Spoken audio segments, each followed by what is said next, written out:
2024 is going to be the year of exposure. Do you remember this show? Do you know who Scott Baio is? Well, his shit's about to hit the fan. And I got a little folder in my phone of other people, and Simon Cowell was just added to the list. But we'll get back to that. Let's talk about Scott Baio. Actually harassed by Scott Baio and ultimately assaulted by him between the ages of 12 and 15 years old. Getting the job on Charles in Charge when I was 11 was one of the most wonderful things that had ever happened to me. My excitement did not last long. During the first year of the show, I was 11 or 12, I observed Scott with our co-star Nicole on his lap backstage. I was so naive, I innocently hopped on his lap, expecting to hear a story about Fonzie or Happy Days. Scott immediately threw me off him and began angrily calling me while Nicole laughed.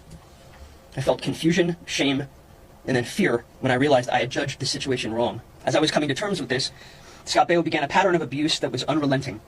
Mr. Baio repeatedly told me about gay sex acts that he told me I would grow up to perform.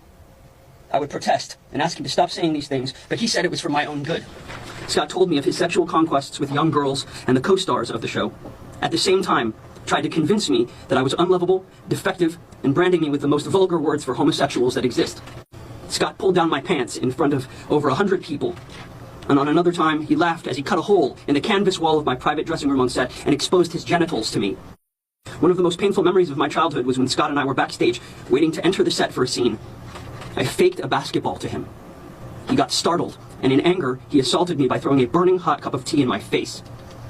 I ran from the set crying.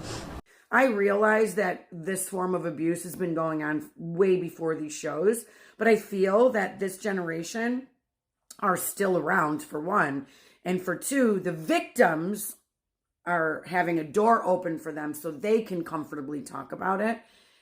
And for three, the pavement was laid for these 80s, 90s, 2000s shows because nobody ever got in trouble for it. So they just openly did it because they knew they were never going to be held accountable until now.